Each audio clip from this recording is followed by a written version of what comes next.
नमस्कार, इशारों इशारों में आपका स्वागत है। और आज स्टूडियो वाली या ऑफिस वाली फीलिंग नहीं है, क्योंकि हम लोग कलकत्ता में हैं और पिछले करीब आधे घंटे से कलकत्ता में हैं। और राकेश आपको दिखाएंगे बाहर, जहां तक आपकी निगाह जाएगी वहां आपको मोटे मोटे शहर में दो ही पोस्टर दिखेंगे, एक ममता बनर्जी का, एक नरेंद्र मोदी का।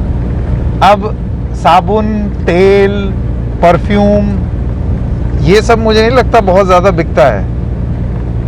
अब सिर्फ दो ही चीज़ें हैं जो कि पोस्टरों पे दिख रही हैं। एक तरफ ममता बनर्जी, ये देखिए लेफ्ट में भी फिर पोस्टर आएगा, अभी आपको राकेश दिखाएंगे। ये लाइन से ये जो पोस्टर आ रहे हैं, और नरेंद्र मोदी।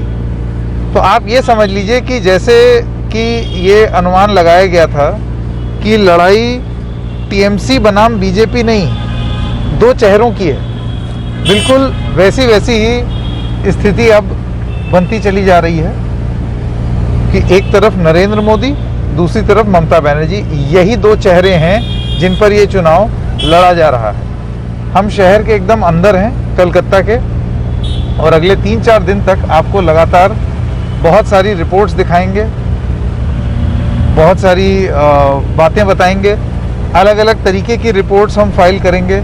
उसमें हम सिर्फ कलकत्ता में रह के ही नहीं, और जगह थोड़ा ट्रैवल भी करेंगे। नंदीग्राम, जैसे कि आप जानते हैं 1 अप्रैल को वहाँ चुनाव होने वाला है, वहाँ जाएंगे। मुस्लिम वोटर जो है वो कितना रसूख रखेगा इस बार, उसके बारे में हम आपको बताएंगे। और एक बड़ा अलग किस्म का फैक्टर है, आमतौर से जो लोग बैठे रहते हैं और विश्लेषण करते हैं, उनके हिसाब से ये शुभेंदु अधिकारी ने जो 30-70 वाली बात की, वो उसी तरीके की बात आदमी के मन में आती है।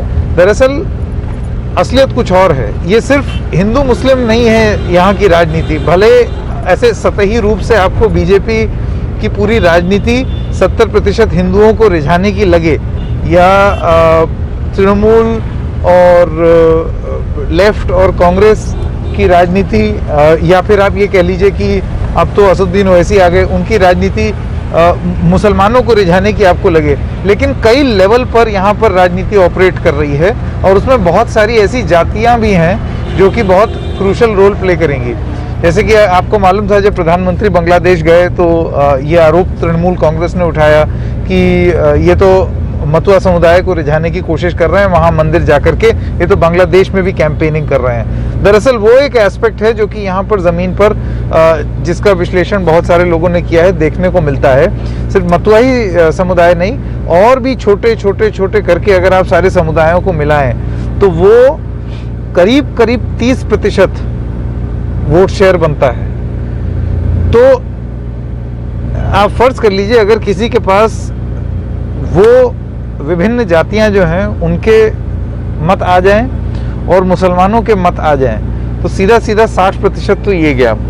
जाहिर सी बात है, अब एक जो कैलकुलेशन है, बीजेपी का कहना है कि हम तो किसी को धर्म से नहीं देखते, हालांकि तृणमूल कहती है कि इसको मानना एकदम ही मुमकिन है ही नहीं। लेकिन आप ये देखिए कि अगर बीजेपी के कैलकुलेशन में वो 30% मुसलमान नहीं होंगे, तो उस 70% में कौन कौन लोग उनके साथ होंगे?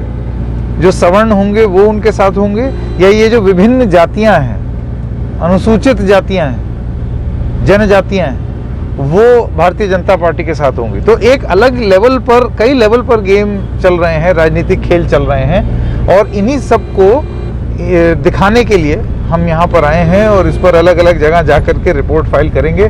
जैसे कि आप देख सकते हैं, ये कलकत्ता का नज़ारा है। अब हम एकदम शहर के बीचों बीच आ गए हैं। एयरपोर्ट से यहाँ आने में करीब 40-1 मिनट लगा।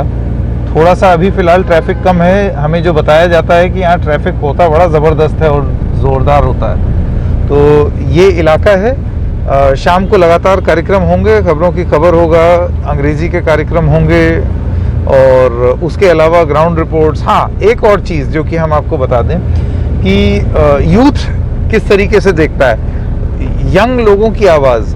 क्या वो जो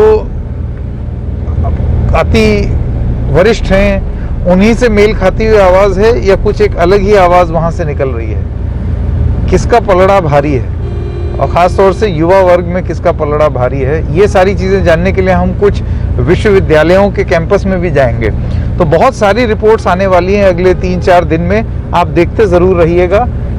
तब तक हम भी ज़रा थोड़ा सा जायज़ा ले लें, अंदाज़ा लगा लें कि कितना कितना समय लगेगा ये सब करने में। बहुत ही रोचक मुकाबला होने वाला है पश्चिम बंगाल में। बस उम्मीद हर कोई यही लगा रहा है कि जिस तरीके से लार्जली शांति प्रिय फेज़ 1 रहा, उसी तरीके से शांति प्रिय बाकी के भी फेज़ रहे, तो फिर कौन जीते कौन हारे। 1 सेकंड मैं अपने ड्राइवर साहब को बोलूँगा कि गाड़ी साइड में लगाएं, क्योंकि मुझे बड़ी ज़बरदस्त एक चीज़ दिख गई और मैं आपको वो दिखाता हूँ। इसको पॉज कर देते हैं वीडियो को, पॉज। बस वो तो जो चीज़ हम आपको बताना चाहते थे, जिस वजह से गाड़ी रुकवा दी, वो ये है कि देखिए किस तरीके से जो राजनीतिक संदेश है वो दीवारों पर किस तरीके से लिखा जाता है और तस्वीरों के मायने क्या होते हैं वो आपको यहाँ पर गलियों में दिखेंगे। जैसे कि आप देख सकते हैं कि ममता बनर्जी के पैर की चोट वो अब गली कूचे में इस तरीके से पोस्टर तो पोस्टर पुताई में भी है कि इसके क्या मायने होंगे। आते जाते जो इन गलियों पे चलेगा, एकदम तंग गलियां हैं जैसे कि आप देख रहे हैं, सकरी गलियां, इनमें जो लोग चलेंगे वो ये तस्वीरें देखेंगे, लोगों के घरों की दीवारों पर ये तस्वीरें। एक ये अगर आपको याद हो ये एक न्यूज़पेपर में वो आया था कार्टून, टाइम्स ऑफ इंडिया का कार्टून, वो यहाँ पर दीवार पर उतार दिया गया है।